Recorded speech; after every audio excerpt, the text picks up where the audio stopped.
What if one speech could quietly reshape global politics without announcing a single new law, treaty, or war?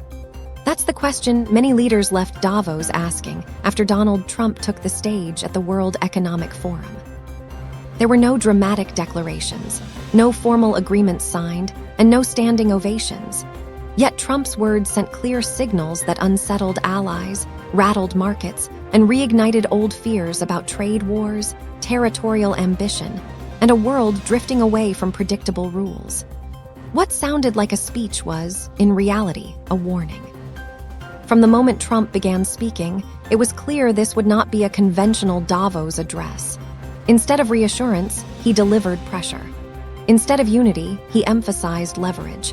And instead of compromise, he focused on speed, urgency, and control. One of the most striking moments came when Trump said he wanted immediate negotiations to acquire Greenland, insisting he would not use force, a sentence that sounded calming on the surface, but carried an unmistakable undertone of determination. The contrast alone caught the room's attention. Immediate negotiations, but no force. Urgency, but diplomacy. It raised an obvious question. If not force, then what? That question hung over Davos as Trump repeatedly framed Greenland as a strategic necessity for the United States and NATO, especially in the Arctic.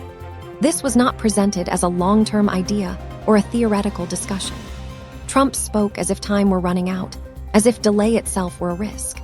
European leaders did not respond with humor this time. Denmark and France made it clear that Greenland's sovereignty is not negotiable, and EU officials reacted with visible concern. What changed at Davos was tone. Greenland was no longer treated as a headline gimmick. It was treated as a genuine geopolitical fault line tied to military positioning, shipping routes, and growing competition with Russia and China. Trump's insistence that he would not use military force was meant to soften the message, but it did little to reassure those listening closely. Almost immediately, he paired that claim with warnings that allies would face consequences if they resisted U.S. priorities. He repeated variations of the phrase that the world would find out how far he is willing to go. That line did exactly what it was meant to do. It created uncertainty. Diplomats in Davos interpreted it not as a threat of tanks or troops, but as a reminder that economic pressure, tariffs, and political leverage remain powerful tools. The message was clear.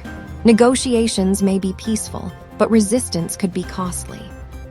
Trade tensions, long dormant but never gone, resurfaced quickly. Trump revived the possibility of new tariffs on European partners, tying economic pressure directly to geopolitical cooperation. The response from Brussels was unusually blunt. European Commission officials said Europe is fully prepared to act if tariff threats are carried out. That single exchange captured the mood of Davos, less about collaboration, more about contingency planning. Markets watched closely, investors grew cautious, and the familiar fear of a transatlantic trade war returned almost instantly. Throughout his speech, Trump repeatedly challenged the value of traditional alliances. He questioned whether long-standing partnerships still made sense under current conditions and portrayed the United States as having carried an unfair share of global responsibility for decades. His tone toward allies was sharper than toward rivals, reinforcing a pattern that has defined his approach to foreign policy. Several European officials privately warned that NATO unity could face real strain if political pressure and economic threats continue to overlap. While no immediate rupture occurred, the underlying trust that once defined transatlantic relations felt noticeably thinner by the end of the summit. At the same time, Trump worked to project confidence and control. He framed the United States as the engine of the global economy, touting what he described as a dramatic turnaround at home and urging global investors to place their faith in American leadership. His message to business leaders was carefully calibrated. Despite conflict and uncertainty, the U.S. remains the safest and strongest place to invest. Critics challenged some of his claims and warned that trade disputes could undermine global growth. But Trump's goal was clear: to link American economic dominance directly to his confrontational global strategy. Beneath all of this ran a deeper theme that resonated throughout his speech: the rejection of old rules. Trump argued, sometimes explicitly and sometimes indirectly, that the existing global order no longer works. Institutions built on consensus, he suggested, move too slowly and protect interests that no longer align with national priorities. In Davos, a forum built on cooperation and multilateralism, this message landed heavily. Supporters heard realism. Critics heard destabilization. Either way, the implication was unavoidable. The era of predictable diplomacy is not returning anytime soon. Trump also used his Davos appearance to float new diplomatic ideas, including a proposed Board of Peace, intended to oversee efforts to end the Israel-Hamas war in Gaza. Details were sparse, but the symbolism was deliberate. Trump positioned himself not just as a critic of the global system, but as someone willing to replace it with alternative structures shaped by power and negotiation rather than tradition.